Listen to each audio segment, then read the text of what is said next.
بسم اللہ الرحمن الرحیم۔ السلام علیکم ورحمۃ اللہ وبرکاتہ۔ زیڈ کے آفیشل میں خوش آمدید۔ امید ہے آپ خیریت سے ہوں گے۔ ڈاکٹر شاہد مسعود کے حوالے سے ایک افسوسناک خبر آئی ہے کہ ان کو جیل کے جس سیل میں رکھا گیا تھا وہاں پر ان کو بے ہوش پایا گیا، جس کے بعد فوراً ایمرجنسی میں ہسپتال لایا گیا اور وہاں پر ان کا طبی معائنہ کیا گیا اور 45 منٹ بعد ہوش آ گیا۔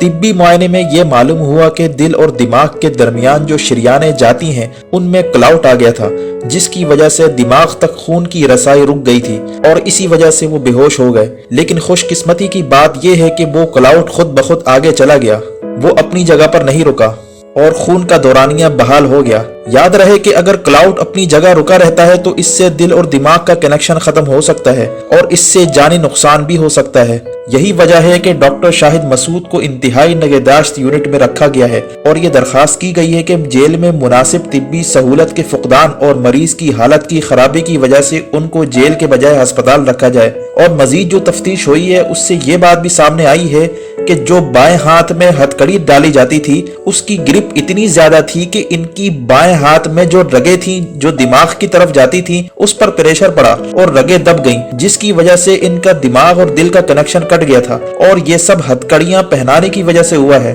اور خاص طور پر وہ ہتھکڑیاں اتنی تنگ ہوتی تھیں کہ اس سے ہاتھوں کی موومنٹ بالکل رک جاتی تھی، اور ڈاکٹروں نے یہی بات بتائی ہے کہ ہتھکڑی کی وجہ سے ان کی دماغ کی رگیں جو بائیں ہاتھ میں ہوتی ہیں وہ دب گئی ہیں۔ دوسری افسوسناک خبر یہ ہے کہ پمز ہسپتال کے ترجمان نے بتایا ہے کہ دماغ میں اسٹروک کی وجہ سے ان کے دماغ کا ایک حصہ ڈیمیج ہونے کا خطرہ ہے اور اس سے مریض کی بولنے اور سوچنے کی صلاحیت ختم ہو سکتی ہے۔ اسی طرح جب ڈاکٹر صاحب کو پمز ہسپتال لے جانے کا کہا گیا تو انہوں نے یہ کہہ کر منع کر دیا کہ وہاں پر ان کے جونیئر ساتھی موجود ہیں جو ان کے انڈر میں کام کر چکے ہیں، اور میں نہیں چاہتا کہ میرے اسٹوڈنٹ جو میرے انڈر کام کرتے تھے وہ مجھے ہتھکڑیوں میں دیکھیں۔ اسی طرح ڈاکٹر شاہد مسعود کمزور ہو چکے ہیں اور ان کی صحت گر گئی ہے۔ ایسی صورتحال میں ان کے ساتھ جیل میں ہونے والا ناروا سلوک اور بدترین قیدیوں کے ساتھ رکھا جانا اور ذہنی ٹارچر کرنا، وہ بھی ایسے شخص کے ساتھ جس کی پوری زندگی حق کی آواز بلند کرتے ہوئے گزری، ایسے شخص کے ساتھ ناروا سلوک کی شدید مذمت کرتے ہیں۔ اور ہم اس وقت حکومت سے درخواست نہیں کریں گے کیونکہ اس کو جیل میں ڈالنے والی عدلیہ ہے، عدلیہ ہی کے حکم پر ڈاکٹر شاہد مسعود جیل میں ہیں۔ ہم عدلیہ سے براہ راست یہ کہیں گے کہ ڈاکٹر شاہد مسعود کے ساتھ جو یہ ناروا سلوک رکھا جا رہا ہے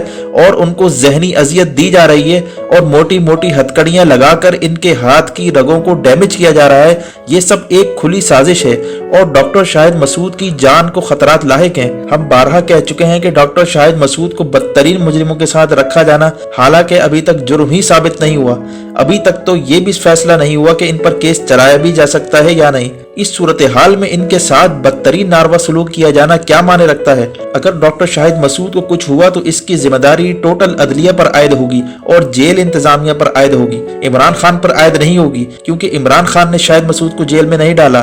یہ سب لوئر جوڈیشری کے کہنے پر ہو رہا ہے، اور ڈاکٹر شاہد مسعود نے سپریم کورٹ میں ہائی کورٹ کے فیصلے کو چیلنج بھی کر رکھا ہے۔ سپریم کورٹ سے مطالبہ کرتے ہیں کہ ڈاکٹر شاہد مسعود کے ساتھ ظلم و ناانصافی بند کروائی جائے۔ اسی طرح ڈاکٹر شاہد مسعود بارہا کہہ چکے ہیں کہ ان کو ذہنی ٹارچر کیا جا رہا ہے اور ان کی تذلیل کی جا رہی ہے، جس کی وجہ سے وہ ڈپریشن کا شکار ہو گئے ہیں اور ان کی صحت گرتی جا رہی ہے، اور نوبت یہاں تک پہنچ گئی کہ ان کو دماغ کا اسٹروک ہو گیا اور بے ہوش ہو گئے۔ اگر خدا نہ خواستہ ان کو کچھ ہو جاتا تو اس کی ذمہ داری کس پر عائد ہوتی؟ ڈاکٹر شاہد مسعود صرف اکیلے نہیں بلکہ ان کے پیچھے لاکھوں لوگ ہیں۔ ڈاکٹر شاہد مسعود کے ساتھ ناروا سلوک کرنے سے پہلے یہ سوچ لینا چاہیے کہ ان کے چاہنے والے لاکھوں میں ہیں، وہ کبھی معاف نہیں کریں گے۔ اور ویسے بھی ریاست کو مختلف چیلنجز کا سامنا ہے۔ ایک طرف تو بدماشیہ ریاست کے خلاف خفیہ جنگ لڑ رہی ہے، میڈیا پر کروڑوں روپے لگائے جا رہے ہیں اور ریاست کے خلاف سازشیں کی جا رہی ہیں، تو ایسی صورتحال میں ڈاکٹر شاہد مسعود جیسے محب وطن صحافی جو پیسوں کی خاطر نہیں بلکہ وطن کی خاطر دشمنوں سے نبرد آزما ہے، یہ ریاست کی ذمہ داری ہے کہ ڈاکٹر شاہد مسعود کو پروٹیکٹ کریں اور ان کے خلاف جو ظلم و زیادتی ہے اور ناانصافی ہے اس کا فوری خاتمہ کریں۔ اور آپ سب سے گزارش ہے کہ ڈاکٹر شاہد مسعود کی جلد صحت یابی کے لیے دعا کریں،